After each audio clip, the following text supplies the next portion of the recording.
Hey guys, back with you. Last video here on chemical bonding with apart from the Lewis structure stuff.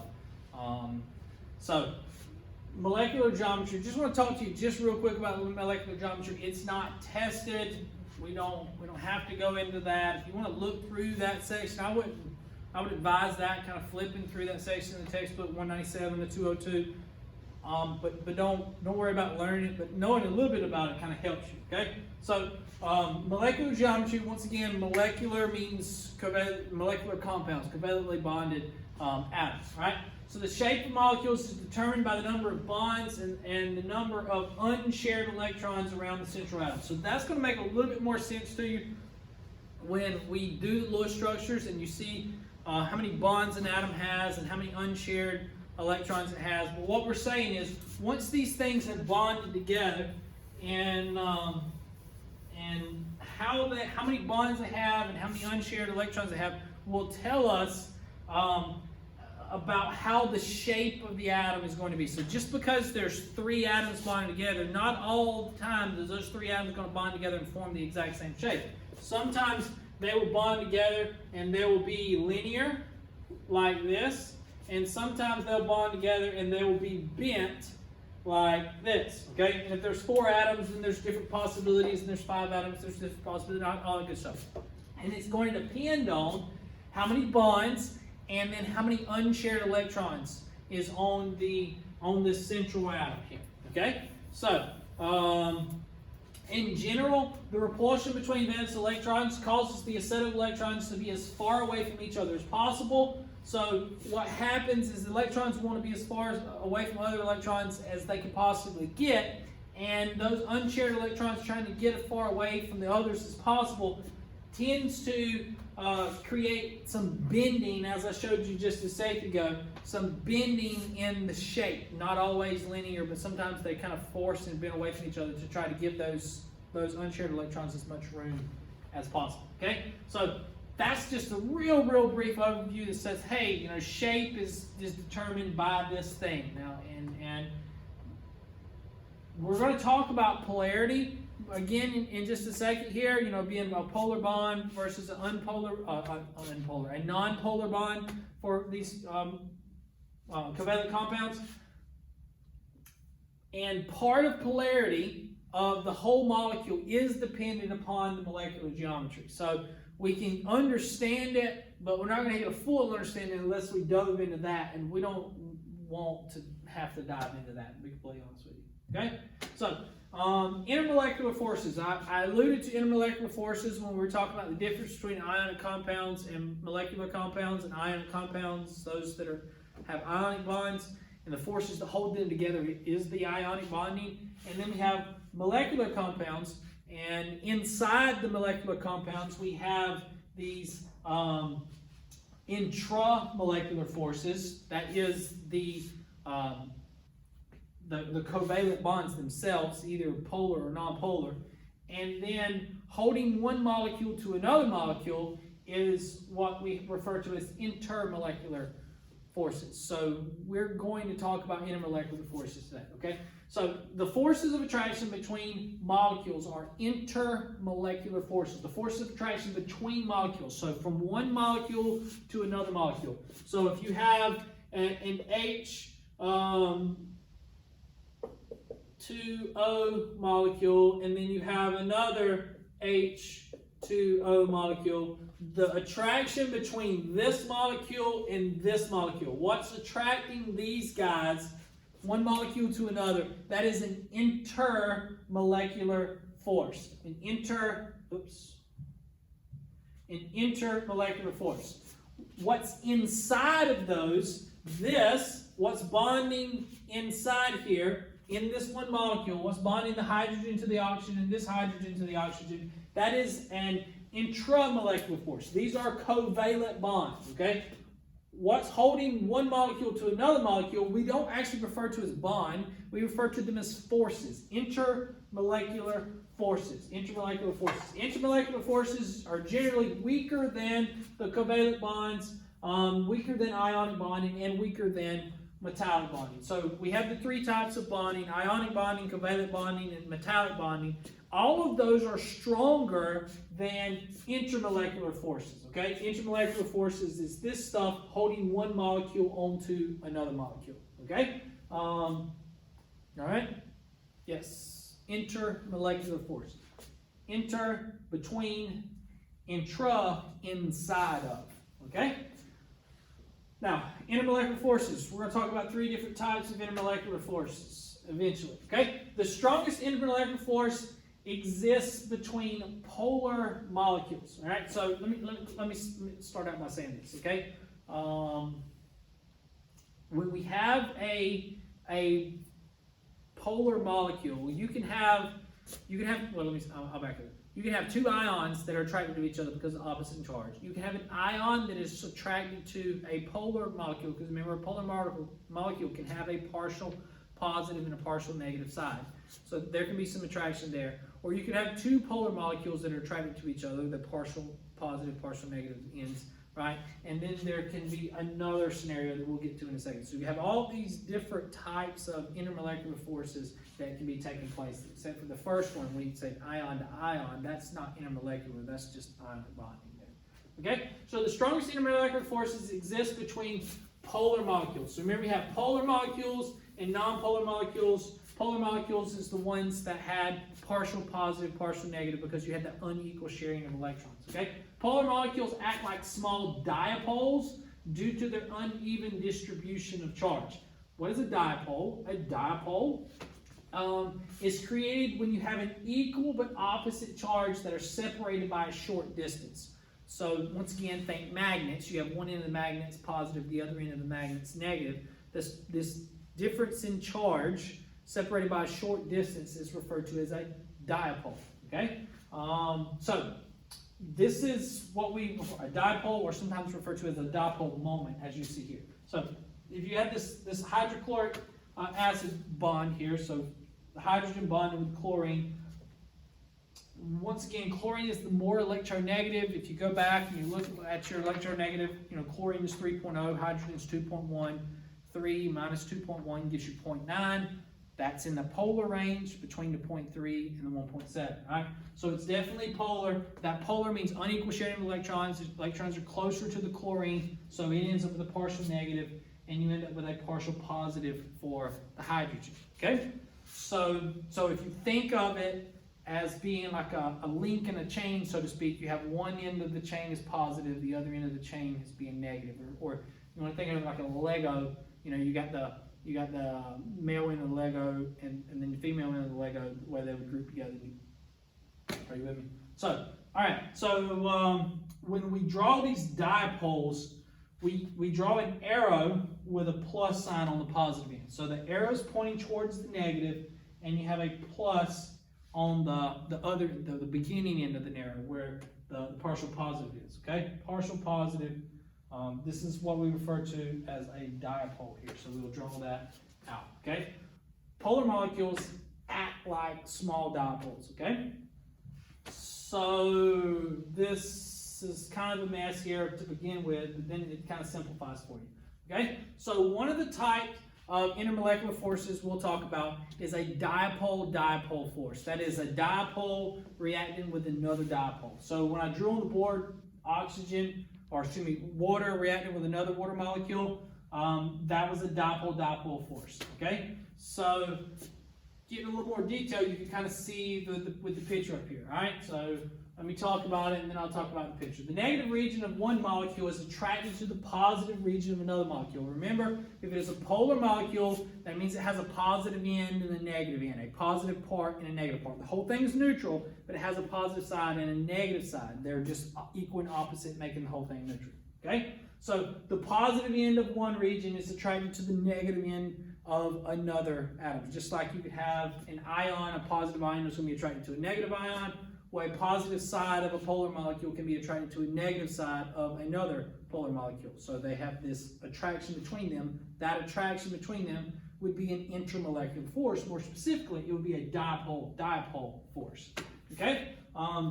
So when you have the positive end of one region of another molecule attracted to the negative of the other, the force is referred to as a dipole-dipole force. So if you look at this, you have this water, it's H2O, right? So you got oxygen, and it is bent like this, and your two hydrogens making the water, all right? Inside of each of these, this is the more electronegative. So this is what the dipole would look like for both of these. You have these two dipoles like this, right? So both of them is pointing up to here. This is your negative region. It's a partial negative, okay? It's your partial negative, but nevertheless, it is negative. And then this region down here would be your positive side, right? Once again, it is a partial, but nevertheless, it is indeed partially positive, right? So if another water molecule comes along, so I mean, I have a cup of water here, so you have a ton of water molecules in this cup of water, right? Water molecules will actually link to each other through these intermolecular forces. So what they're going to do is they would automatically arrange itself. It wouldn't arrange itself like this, because you would have this partial positive right next to this partial positive. It would. Why would it do that, right? Because that's going to repel. It's going to automatically say, no, I don't like that, right? And it's going to arrange itself more like this. So once again, you have your dipoles looking like so. So here is your negative part, and here's your positive part. So this force, this negative end, and this positive is automatically going to be attracted to each other, right? And this little attraction right here is a dipole-dipole force, which can be pretty strong. It's not as strong as two ions being bound together, because that's like a full positive one and a full negative one charge being attracted, where this is just a partial. Think like a quarter and a negative quarter, or a negative 1/2 and a positive 1/2, or what have you. But nevertheless, one of them's positive, one of them's negative, so there's going to be some attractive force. So you can see kind of they've got more of this grid where next to every, drive me nuts, next to every hydrogen there's an oxygen, right? And this is a water molecule, that's a water molecule, that's a water molecule, that's a water molecule, but they're all connected together through these intermolecular forces that you see here. Okay? So those are what we refer to as dipole-dipole forces. If the dipoles of a molecule are in opposite direction, then they will cancel each other out, and the molecule itself will be nonpolar. So here's the part where geometry, the molecular geometry, comes into play. So we can have an atom that, let me say this. If the molecule has nothing but nonpolar bonds, then it is a nonpolar molecule. Okay? If the molecule has polar bonds, then it can be a polar molecule, okay? But sometimes it has polar bonds, but the polar bonds kind of cancel each other out, and the whole thing ends up being nonpolar. So this is an example of that down here. We have CO2, okay? So you have carbon and you have oxygen. So the actual, between the number, based on the number of bonds, the number of valence electrons, whatever, it ends up being linear in shape like this. It's not bent like water is here, okay? So oxygen is the more electronegative, so the dipoles are actually pointing out in both of these cases. So the partial positive is in the middle, your partial negative is on the end in each of these. So this is a dipole, that is a polar bond, okay? Unequal sharing of electrons, electrons spending more time with the oxygen. This is also a polar bond, electrons spending more time with the oxygen, okay? So partial negative, partial positive. So those are polar bonds, but the whole thing, there's not a positive end and a negative end. Both ends end up looking like they're negative. Does that make sense? So because there's not a positive end and a negative end, that is not a polar molecule. Okay? All right? It has polar bonds, but the molecule itself is not polar. So just because it has polar bonds doesn't mean it's a polar molecule.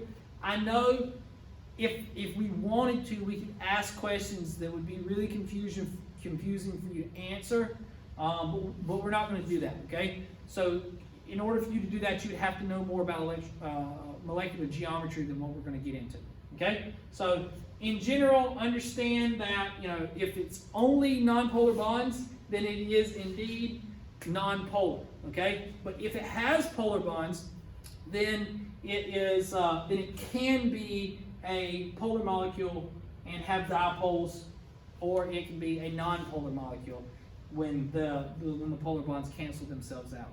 Okay? All right. So the first of the three intermolecular forces are dipole-dipole forces, like we have going on right here. All right? The positive end of one polar molecule is attracted to the negative end of another polar molecule, and so on and so on. Okay?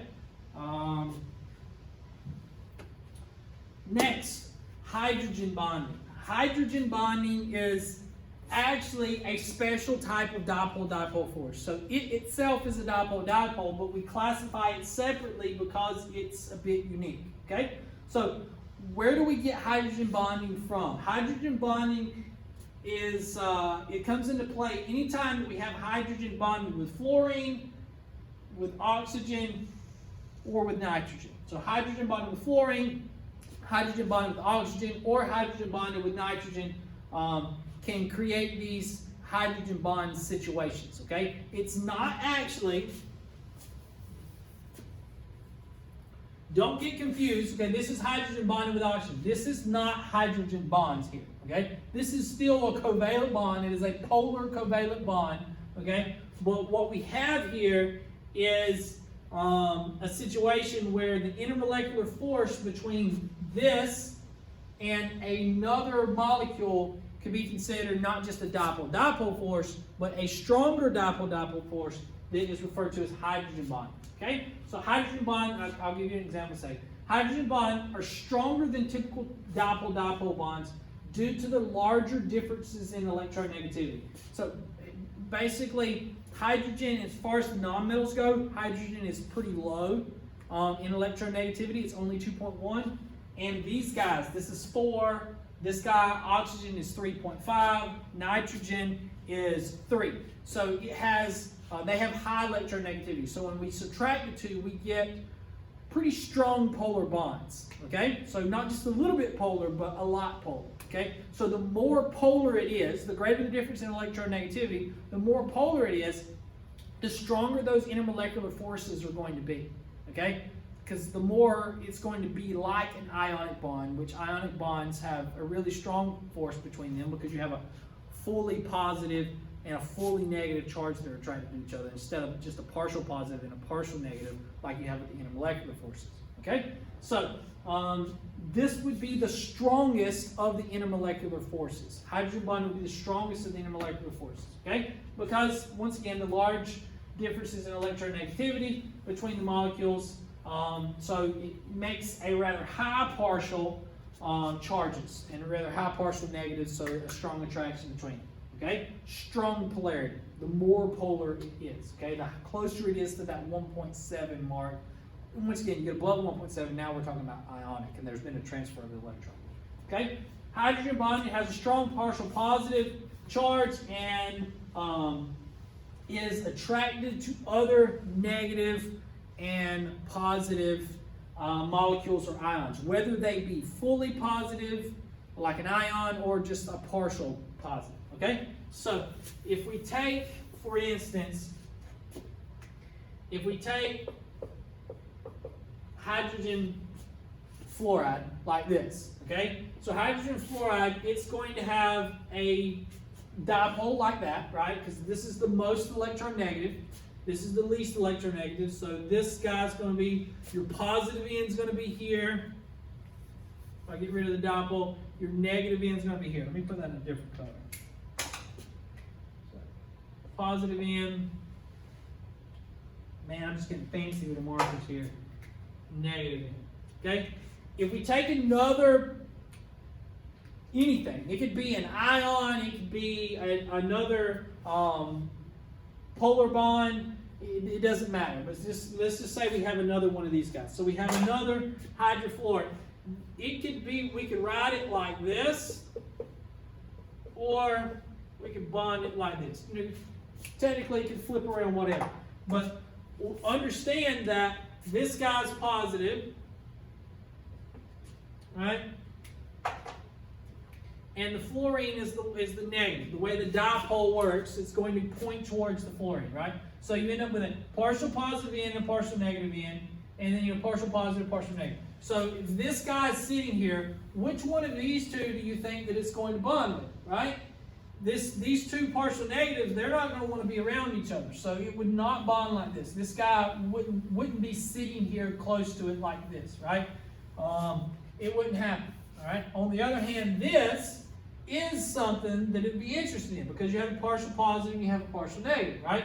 So we have a intermolecular force that is attracting these two together. So they're linking together, bonding together, this intermolecular force. Now, is this force as strong as this? No, these covalent bonds are much stronger than the intermolecular force, okay? That's why if we was to begin to insert energy into this, this would break apart first and we would have the individual molecules. If we continue to insert more energy, then you could eventually get these breaking apart where you had separate atoms, okay? That's why when you take water, when you begin to boil water, first you get steam, you get a vapor, which is still water, it's just in the gas form. So you have these individual water molecules that they've just separated themselves, they broke apart, right? But if you continue to add more energy, you could take the individual water molecules and break those covalent bonds apart, so you just had hydrogen and oxygen, okay? So these intermolecular forces are not as strong as the covalent bonds, right? So if we had another one, if you had another one here, the fluorine would want to be closer to the hydrogen and this hydrogen here. Once again, because the fluorine is the negative end of that particular molecule and the hydrogen is the positive end. So you've got this, force of attraction here. These are your intermolecular forces. It's a dipole-dipole force, but since it's coming from a hydrogen bonding with a fluorine, remember hydrogen with fluorine, hydrogen with oxygen, or hydrogen with nitrogen, we would refer to that as hydrogen bonding. So it is a particularly strong intermolecular force, which is a strong weak force, right? Intermolecular forces are not very strong, but this is the strongest of the weak forces, all right? The last one is what we refer to as London dispersion forces, okay? London dispersion forces, sometimes you'll hear people refer to them as van der Waals forces. If you watch the video I shared with you on intermolecular forces by Professor Dave, he talks about these guys. They are intermolecular forces of attraction that result from a constant motion of electrons and the creation of an instantaneous or temporary dipole. So, hydrogen bonding is a special type of intermolecular force that can only occur when you have hydrogen bonding with fluorine, oxygen, or nitrogen, right? So it's kind of elite in time. There's not everybody can do that, okay? And then you have dipole-dipole forces that can be done by any polar molecule. Any polar molecule can have a dipole-dipole force, okay? And then London dispersion forces are kind of like the participation trophies of these intermolecular forces. Anyone can do London dispersion forces. Anyone, all right? So even nonpolar molecules, right? Even noble gases that don't like to bond with stuff, right, can have these temporary dipoles and have these small, weak intermolecular forces called London dispersion forces, okay? Any charged particle, near an uncharged particle, like a noble gas or a nonpolar molecule, can become a temporary dipole due to these forces, all right? London forces are the weakest of all intermolecular forces. So you have three types of intermolecular forces. You have your London dispersion, which is the weakest, and then you have your dipole-dipole, all right, and then you have your special case dipole-dipole called hydrogen bonding, which is the strongest of the intermolecular forces. Okay, so London dispersion. What's happening with London dispersion is let's say that we have a noble gas, neon. Now we could say we had noble gas, or we could say we had a nonpolar molecule like O2 or Cl2. But let's just say we have a noble gas. Noble gases, we know, typically don't bond with anything, right? So say, I don't know, let's go with krypton. So we got krypton, Krypton has got a completely filled outer shell. It's got its 8 valence electrons. It's not wanting to bond with anyone. It's just kind of happy right by itself. It's not even bonding with another Krypton atom. It's just there, right? But what can happen is if it gets close to something that does have a charge, okay? If a positive ion comes floating along, or a negative ion for that matter, or if we have a polar molecule that comes floating along, and the charge of that molecule that gets close to it can affect it, okay? And cause, let me draw you a picture.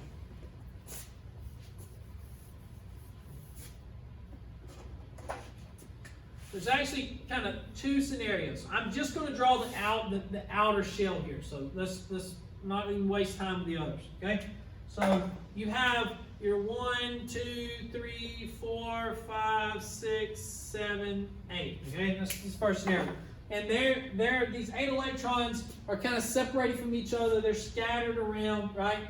And then along comes this ion that is positively charged, right? This really big, strong, positively charged ion comes floating along, and it gets close enough to it. Or maybe this is the positive end of a water molecule, or some other, the hydrogen fluoride comes floating along.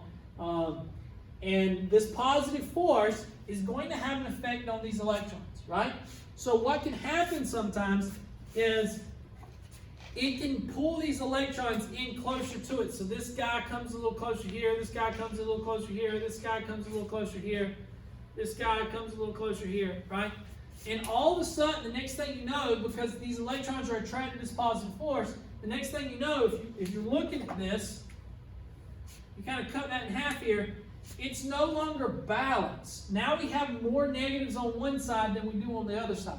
So what we have is a temporary dipole, where we have a negative side, more electrons on this side, and then over here, a positive side. Okay?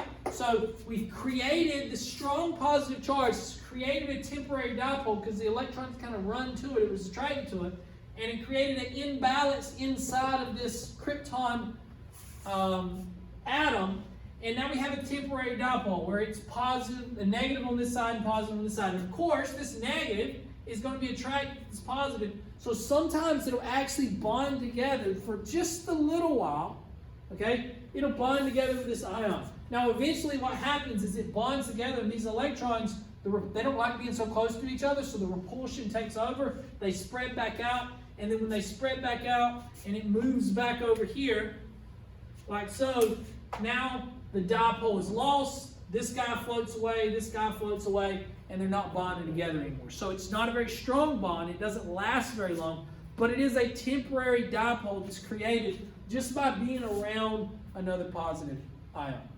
Okay, the same sort of thing can happen even without, these would be kind of even weaker. The same sort of thing can happen even without a positively charged thing. Because say like you have these 8 valence electrons of argon that is, or krypton we said, that is flying around. At any moment in time, they try to stay away from each other, but at any moment in time, it could be, well, like, I'll tell you this, just like I have it drawn right now actually. At any moment in time, if I take this and I kind of divide it like that, at any moment in time, it could be having electrons a little bit more on one side than the other side, right? So in that particular moment, you end up with a partial negative over here and a partial positive over here. So you have this, doesn't last for a second, but just for a moment, you have this temporary dipole that's created. So if there was another, if there's another krypton right next to it, right, and it's got its 8 valence electrons, and it's got other inner shell electrons, but they're too far away to be bothered by them. Okay, all these negatives here, guess what it's going to do to these electrons? They're going to run from that, right? So when they run from that and they kind of begin scattering out and moving kind of over here more, all of a sudden you can end up with the same sort of thing. Well, maybe that's, wrong place to draw the line, huh? How about here? You can end up with the same sort of thing in that these electrons have kind of run from it, so now it's got a partial negative and it's got a partial positive. And now these two guys, partial positive, partial negative, it's very, very small partial positive. It's like 0.1, positive 0.1. You follow me? But nevertheless, they're there. Okay? Now they can be attracted to each other just for a second. But of course, what's going to happen is the proportion of electrons are going to push away. They're going to balance things out, and then they're going to become. They're going to lose their temporary dipole. All right, their van der Waals force is going to completely be gone. This little van der Waals or London dispersion force is going to be gone. It's only going to last just for a second. So they were bonded just for a minute, and then boom. Okay, it's like that boy or that girl that you dated for like a day. You know, you started dating her in the second period, and by the end of the third period, y'all broke up already. Just, yeah, you know, it just didn't work, right? So that's kind of in the London dispersion forces. Anybody can do it. Even nonpolar molecules, even noble gases can do it, but they're very weak and they don't last very long at all. Okay, so that's the last of this. The next video I'll do for you guys is getting into octet rules, the electron dot notation, and then Lewis structures. Okay, all right. Hope this helps.